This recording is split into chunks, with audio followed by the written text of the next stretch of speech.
आज के इस सेशन में हम बात करने वाले हैं सीटेट साइंस पेपर 2 जो आपका सितंबर 2026 में एग्ज़ाम होने वाला है। बस उसके लिए आज का ये क्लास होने वाला है, क्योंकि आज की क्लास में हम साइंस का, चूँकि पहला क्लास जो है सो हमने करा दिया बहुत ही बेहतरीन तरीक़ा से, तो आज ये आपका सीटेट साइंस का दूसरा क्लास है। पहला क्लास में हमने फूड चैप्टर को देखे थे और आज आपका दूसरा क्लास होने वाला है। और दूसरा क्लास में हम सेल यानी कोशिका के बारे में देखने वाले हैं। इससे भर के एग्जाम में पूछे जाते हैं आपके सीटेट के एग्जाम में क्वेश्चन, तो ये आपका महत्वपूर्ण क्लास होने वाला है। तो इस क्लास को आप ज़रूर मिस मत कर देना और इस क्लास को अंत तक ज़रूर देखना। तो चलिए ज़्यादा देरी न करते हुए हम इस क्लास को स्टार्ट करते हैं। और एक चीज़ आपको बता दें कि ये आपका सीटेट का जो एग्ज़ाम होता है ये प्रॉपर एनसीईआरटी बेस्ड एग्ज़ाम होता है, यानी आपको एनसीईआरटी से क्वेश्चन पूछते हैं। तो इसलिए हम एनसीईआरटी किताब को भी इसमें इंक्लूड कर दिए हैं और एनसीईआरटी का एक एक पॉइंट को इसमें निचोड़ेंगे। उसके बाद इसमें जिसमें इसका जो निचोड़ बनेगा उस निचोड़ को हम क्या कर उस निचोड़ को एक एक पॉइंट्स हम बनाए हैं, उस सभी पॉइंट्स को हम क्या करेंगे तो एक्सप्लेन करेंगे, ताकि आपको कहीं से कोई दिक्कत होने वाला नहीं है। और बाद में हम PYQ का क्वेश्चन आंसर भी करेंगे। तो इस क्लास को आप ज़रूर अंत तक देखना।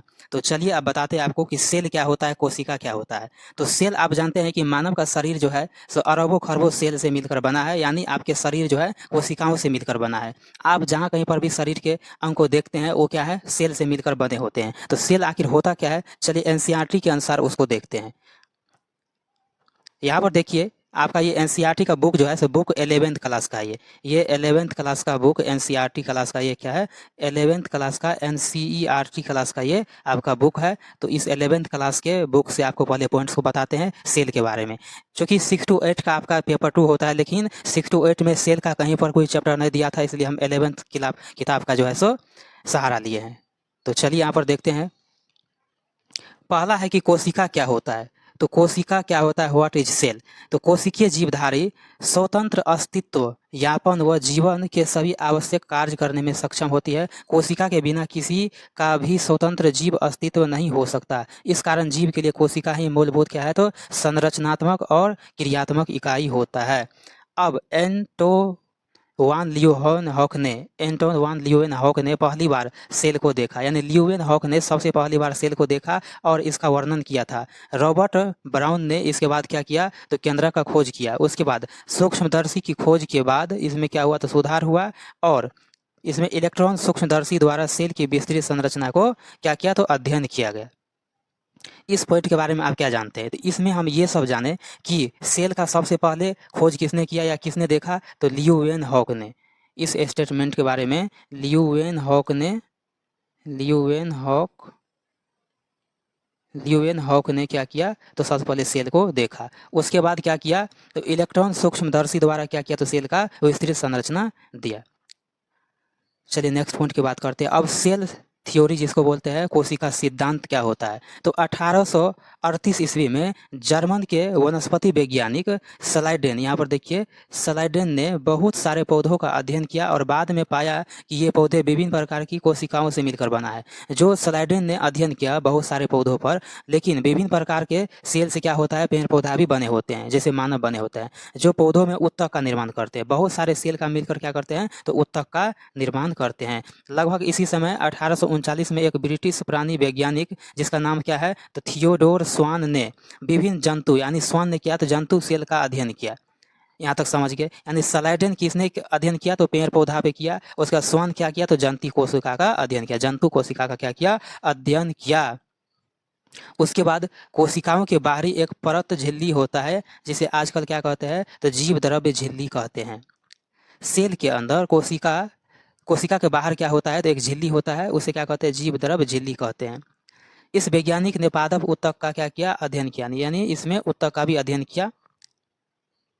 पादप सेल में सेल भित्ति मिलती है, यानी प्लांट सेल में क्या होता है तो कोशिका भित्ति मिलता है। इसको आगे हम डिटेल से बताएंगे, पहले पढ़ते चलिए। उपरोक्त आधार पर स्वान ने क्या अपनी परिकल्पना रखते हुए प्राणियों और वनस्पतियों का शरीर कोशिकाओं और उनके उत्पाद से मिलकर बना होता है। यानी इसमें मुख्य पॉइंट ये निकला कि सबसे पहले स्लाइडेन ने क्या किया तो पेड़ पौधा का सेल को देखा। उसके बाद स्वान जो होता है, स्वान ये क्या किया तो जंतु कोशिका का अध्ययन किया बस। उसके बाद देखिए यहाँ पर स्लाइडेन एवं स्वान, अब इन दोनों को मिला दीजिए, स्लाइडेन एवं स्वान। तो स्लाइडेन एवं स्वान ने संयुक्त रूप से कोशिका का सिद्धांत दिया। यहाँ तक समझ गए। और यह सिद्धांत बताने में क्या किया तो असफल रहा और नई कोशिका का निर्माण कैसे हुआ। लेकिन ये क्या किया, इन दोनों का जो सिद्धांत था वो असफल हो गया। उसके बाद नई सेल का निर्माण कैसे हुआ, तो चलिए इसके बारे में देखते हैं। तो पहली बार रडोल्फ विर्चो 1855 ने स्पष्ट किया कि कोशिका विभाजित होती है, यानी सेल डिवीजन होती है, और नई सेल का निर्माण पूर्व स्थित सेल के विभाजन से होता है। जो सेल का जो विभाजन होता है, विभाजन होने के बाद क्या होता है, तो नया सेल का निर्माण होता है। उसके बाद स्लाइडेन एवं स्वान की कल्पना को रूपांतरित कर नई सेल सिद्धांत को प्रतिपादित किया। और वर्तमान में कोशिका का सिद्धांत क्या है, तो देखिए यहाँ पर पहला है कि सभी जीव कोशिका व कोशिका उत्पाद से बने होते हैं, और सभी कोशिका पूर्व स्थित कोशिकाओं से क्या होता है, निर्मित स्थित होते हैं या निर्मित होते हैं। इतना बात समझ गए। तो इसमें क्या समझे आप 8.2 में, यहाँ पर 8.2 में आप क्या समझे कि स्लाइडेन एवं स्वान ने क्या किया, स्लाइडेन पौधा का अध्ययन किया सेल के बारे में, और स्वान ने क्या किया, तो जंतु सेल का अध्ययन किया। नेक्स्ट पॉइंट, अगला पॉइंट है कोशिकाओं का समग्र अवलोकन। अब एक साथ करके सेल का अध्ययन किया। आरंभ में आप प्याज के छिलके या मनुष्य की गाल की कोशिकाओं को सूक्ष्मदर्शी से देख चुके होंगे। इसकी संरचना का स्मरण करें। प्याज की कोशिका जो कि प्रारूपादब सेल है, इसके बाहरी सतह पर क्या है, एक स्पष्ट कोशिका भित्ति व इसके ठीक नीचे कोशिका झिल्ली होती है। मनुष्य की गाल की कोशिका के संगठन में बाहर की तरफ केवल झिल्ली संरचना दिखाई देती है। प्रत्येक कोशिका के भीतर, यहाँ से पढ़िए, प्रत्येक कोशिका के भीतर एक सघन झिल्ली युक्त संरचना होती है जिसे केंद्रक कहते हैं। प्रत्येक कोशिका के भीतर एक क्या होता है, झिल्ली नुमा एक संरचना होती है, उसे केंद्रक कहते हैं। जैसे मान लेते हैं कि ये क्या है, तो एक सेल है, और इस सेल के अंदर में क्या होता है, तो न्यूक्लियस होता है, क्या होता है, केंद्रक होता है। इस केंद्रक में क्या होता है, गुणसूत्र होता है। इस केंद्रक में क्या होता है, गुणसूत्र को ही क्रोमोसोम कहते हैं, यानी केंद्रक के अंदर क्या होता है, गुणसूत्र होता है। इसमें आनुवांशिक पदार्थ डीएनए होता है। इसमें आनुवांशिक पदार्थ डीएनए होता है। देखिए लाइन बाय लाइन, सबसे पहले क्या, तो सबसे पहले सेल के अंदर क्या है, तो केंद्रक है। क्या है, तो केंद्रक है। उसके बाद केंद्रक, अब केंद्रक के अंदर क्या है, तो गुणसूत्र है। इसके अंदर क्या है, तो गुणसूत्र है। और गुणसूत्र को ही क्या बोलते हैं हम, क्रोमोसोम बोलते हैं। गुणसूत्र को ही क्रोमोसोम कहते हैं। ओके, क्रोमोसोम होता है। और इसमें क्या होता है, आनुवांशिक पदार्थ डीएनए होता है। जिन कोशिका में कोशिका झिल्ली केंद्रक होता है उसे यूकेरियोटिक, व कोशिका झिल्ली युक्त केंद्रक नहीं मिलता है उसे प्रोकैरियोटिक कहते हैं। यानी सेल दो प्रकार का होता है, एक होता है प्रोकैरियोटिक और एक होता है यूकेरियोटिक। यूकेरियोटिक में क्या होता है, तो इसमें झिल्ली युक्त केंद्रक नहीं होता है। जिसमें केंद्रक नहीं होता है उसे प्रोकैरियोटिक बोलते हैं, और जिसमें झिल्ली युक्त केंद्रक होता है उसे यूकेरियोटिक कहते हैं। यानी सीधा सीधा कहने का मतलब यह है कि यूकेरियोटिक में केंद्रक होते हैं और प्रोकैरियोटिक में केंद्रक झिल्ली नहीं होते हैं। इतना बात समझ गए। अब चलिए नेक्स्ट पॉइंट की ओर चलते हैं। अगला है कि यूकेरियोटिक सेल में केंद्रक के अतिरिक्त अन्य झिल्ली विभिन्न संरचना मिलती है जिसे कोशिकांग कहते हैं। यानी कोशिका के अंदर सभी अंग को कोशिकांग कहते हैं। उसके बाद चलिए देखते हैं, जैसे अंतःपरदप्त जालिका, ठीक है ना, जिसे एंडोप्लाज्मिक रेटिकुलम कहते हैं। उसके बाद सूत्रकणिका, सूत्रकणिका को क्या कहते हैं, तो माइटोकॉन्ड्रिया कहते हैं। सूक्ष्मकाय को क्या कहते हैं, तो माइक्रोबॉडी कहते हैं, जिसे गोल्जी बॉडी कहते हैं। यहाँ पर गोल्जी सामित्र है। उसके बाद लयनकाय को बोलते हैं लाइसोसोम। उसके बाद रसधानी प्रोकैरियोटिक सेल में झिल्ली युक्त कोशिका का अभाव होता है। प्रोकैरियोटिक में क्या होता है, सीधा समझिए कि झिल्ली युक्त कोशिका क्या होता है, अभाव होता है, उसमें केंद्रक भी नहीं होता है। अब चलिए देखते हैं, ये जो होता है ये रेड ब्लड सेल है। ये क्या है, रेड ब्लड सेल है। रेड ब्लड सेल जो होता है आरबीसी होता है, ये ठोस रूप में होता है। किस रूप में होता है, देख रहे हैं, ठोस रूप में होता है, टैबलेट की तरह होता है। उसके बाद WBC व्हाइट ब्लड सेल कुछ इस प्रकार का होता है, अमीबा की तरह, ठीक है। उसके बाद क्या होता है, तो उपकला, उपकला कोशिका होता है जो लंबी और क्या होता है, सक्रिय होता है। तंत्रिका कोशिका कुछ इस तरह का होता है। उसके बाद एक वाहिनी दीर्घकृत ये होता है, और मध्योतिकी सेल क्या होता है, तो इस तरह से होता है। इसका फिगर ड्रॉ इसमें किया हुआ है।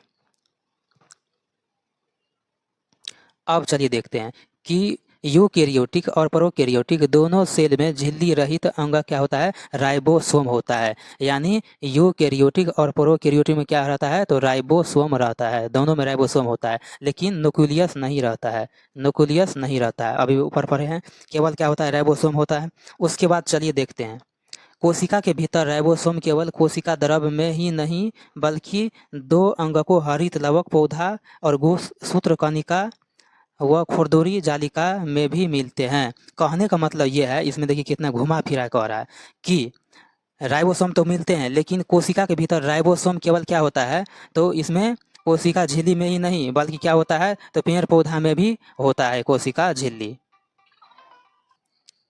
यानी राइबोसोम जो होता है वो एंडोप्लाज्मिक रेटिकुलम, यहाँ पर जो एंडोप्लाज्मिक रेटिकुलम है, एंडोप्लाज्मिक रेटिकुलम में भी होता है। उसके बाद जो है माइटोकॉन्ड्रिया में भी होता है। उसके बाद हरित लवक में भी होता है पेड़ पौधा में राइबोसोम, यही कह रहा है। उसके बाद जंतु कोशिका में झिल्ली रहित तारक काय केंद्रक जैसे अन्य अंगक मिलते हैं जो कोशिका विभाजन में सहायक करते हैं। तो जंतु कोशिका में क्या होता है, सेल डिवीजन होता है। उसके बाद कोशिका माप, आकार और कार्य की दृष्टि से काफ़ी भिन्न है।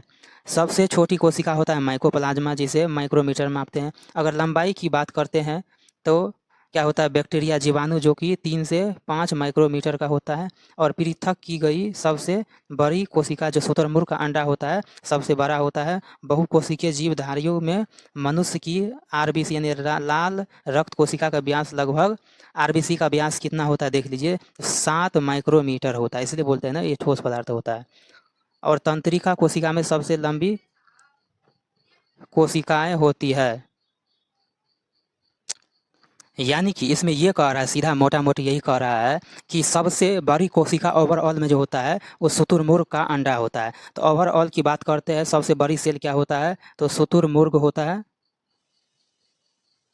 इस पे लिख नहीं पाते हैं इसीलिए हम बोल ही देते हैं, शुतुरमुर्ग का अंडा होता है। अगर सबसे छोटी कोशिका की बात करते हैं तो माइकोप्लाज्मा होता है, ठीक है। अगर मानव शरीर की बात करेंगे तो मानव शरीर में सबसे बड़ा कोशिका ओवम होता है, सबसे छोटा कोशिका स्पर्म होता है, सबसे लंबा कोशिका तंत्रिका कोशिका होता है जिसे न्यूरॉन कहते हैं, और सबसे तेज का सेल डिवीजन लीवर में होता है, और सेल डिवीजन नहीं होता है ब्रेन में होता है। बस इसमें मोटा मोटी यही इसका कथन है। इसमें नया एक ही चीज़ है कि WBC में जो है उसका व्यास क्या होता है, तो 7 क्या होता है, तो 7 माइक्रोमीटर होता है। बस इतना मोटा मोटी समझ लीजिए। चूँकि ये सब पॉइंट हम नोट करके रखे हैं तो आपको बताएंगे, आपको दिखाने के लिए NCERT को हम पढ़ रहे हैं, बाद बाकी सारा इसका नोट जो है सब नोट हम लिखे हैं। अगला देखिए प्रोकैरियोटिक क्या होता है। प्रोकैरियोटिक कोशिका जो सबसे छोटा, जिसको बैक्टीरिया वायरस सीधा समझ जाइए ना, जो बैक्टीरिया वायरस होता है उसी में प्रोकैरियोटिक होता है। इसमें न्यूक्लियस होता नहीं है, केवल क्या होता है, तो राइबोसोम होता है, थोड़ा प्रोटीन बनाने का काम करता है, क्योंकि प्रोटीन का फैक्ट्री राइबोसोम को कहा जाता है। बस मोटा मोटी यही सब है। चलिए इसको पढ़ के भी दिखाते हैं। तो प्रोकैरियोटिक सेल जो होता है इसमें जीवाणु, नील हरी शैवाल, उसके बाद माइकोप्लाज्मा और पिल्यूरो निमोनिया सब जीव जिसको PPLO मिलते हैं। यानी प्रोकैरियोटिक में क्या क्या सब होता है, तो इसमें क्या होता है, वही बोलते हैं, जीवाणु होता है, नीलहरी शैवाल में क्या होता है, प्रोकैरियोटिक होता है, माइकोप्लाज्मा क्या होता है, प्रोकैरियोटिक सेल होता है। उसके बाद PPLO क्या होता है, तो प्रोकैरियोटिक सेल होता है। यूकैरियोटिक सेल में बहुत छोटा होता है और ये काफ़ी तेज़ी से विभाजित होता है, ठीक है। माप के आकार काफ़ी भिन्न होता है। जीवाणु के 4 मूल आकार होते हैं, उसके दंडाकार, बेसिलस गोलाकार, कोकस, उसके बाद शोकाकार, विब्रो, उसके बाद सर्पिल का मतलब सलाई पर होता है, ये भी थोड़ा ध्यान रखिएगा। प्रोकैरियोटिक सेल का मूलभूत संगठन आकार व कार्य में विभिन्नता के बावजूद एक सा होता है। सभी प्रोकैरियोटिक सेल में क्या होता है, तो कोशिका भित्ति होती है। जो प्रोकैरियोटिक होता है उसमें कोशिका भित्ति होती है, जो कोशिका झिल्ली से क्या होता है, घिरी होती है। तो कोशिका झिल्ली से क्या होता है, कोशिका भित्ति घिरी होती है। इतना बात समझ गया। देख रहे हैं यही जीवाणु सब क्या है, सब ये प्रोकैरियोटिक है। विषाणु सब जो आता है ये सब प्रोकैरियोटिक में आता है। बस वही इसमें कहा है। केवल माइकोप्लाज्मा को छोड़कर कोशिका में साइटोप्लाज्मा एक तरल मैट्रिक्स के रूप में भरा होता है। यहाँ पर देखिए, कोशिका में साइटोप्लाज्म एक तरल मैट्रिक्स के रूप में भरा होता है। इसमें कोई स्पर्श विभेदिक केंद्रक नहीं पाया जाता है। कहने का मतलब ये है कि साइटोप्लाज्मा में क्या होता है, तो कोई केंद्रक नहीं पाया जाता है। आनुवांशिक पदार्थ मुख्य रूप से नगन व केंद्रक झिल्ली द्वारा परिबद्ध नहीं होता है। जीनोमिक DNA के अतिरिक्त एकल गुणसूत्र गोलाकार DNA जीवाणु में सूक्ष्म DNA, बस वही सब लिखा हुआ है। उतना कौन पढ़ेगा, क्योंकि सब इसमें हम लिखे हुए हैं। उसके बाद कोशिका का आकार, ये सब बस आप पढ़ लेना। इसका जो है ना पीपीटी हम दे देंगे, इसका नोट्स हम दे देंगे, तो ये सारा का सारा आपको पढ़ना है। बस ये सारा का सारा पॉइंट्स हम लिखे हुए हैं, तो चलिए आपको सीधा पॉइंट पर ही आपको लेके चलते हैं। ये सब डिटेल से लिखे हुए हैं, जितना बात इसमें लिखा हुआ है वो सब हम लिखे हुए हैं। चलिए कुछ पढ़ के आपको दिखाते हैं। जैसे कोशिका झिल्ली क्या होता है, तो सन 1950 ईस्वी के इलेक्ट्रॉन सूक्ष्मदर्शी की खोज के बाद कोशिका झिल्ली की विस्तृत संरचना का ज्ञान संभव हो सका। इस बीच मनुष्य की लाल रक्त कणिकाओं की कोशिका झिल्ली के रासायनिक अध्ययन के बाद कोशिका झिल्ली की संरचना के बारे में जानकारी। एक काम करते हैं, इस एनसीईआरटी क्लास को आप पढ़ लेना, क्योंकि हम नोट्स तैयार किए हैं, तो सीधा नोट्स से ही आपको बताएंगे, क्योंकि इसको पढ़ने में बहुत सारा टाइम लग जाएगा। ठीक है, आपको दिखाने के लिए हम स्लाइड में इसको भी ले लिए हैं, ताकि आपको विश्वास हो सके कि सर एनसीईआरटी बेस ही पढ़ाते हैं। ठीक है, यहाँ से देखिए सेल कोशिका, तो यहाँ से चलिए आपको बताते हैं कि सेल क्या होता है, कोशिका क्या होता है। तो कोशिका का अध्ययन साइटोलॉजी कहलाता है। अब देखिए धांसू तरीका से कोशिका का अध्ययन साइटोलॉजी कहलाता है, और प्रत्येक जीवधारी के कोशिका क्या होता है, संरचनात्मक और क्रियात्मक इकाई होता है। प्रत्येक जीवधारी का शरीर क्या होता है, सेल से बना होता है। सभी जितने भी जीवधारी होता है और पेड़ पौधा भी होता है, सब क्या होता है, सेल से बना होता है। सर्वप्रथम सेल का खोज किसने किया है, तो रॉबर्ट हुक ने 1665 ईस्वी में किया, लेकिन ये मृत कोशिका का खोज किया, इसे फादर ऑफ साइटोलॉजी कहा जाता है। उसके बाद सर्वप्रथम जीवित कोशिका खोज एंटोनी वन लियोवेनहॉक ने 1674 ईस्वी में किया है। इसे फादर ऑफ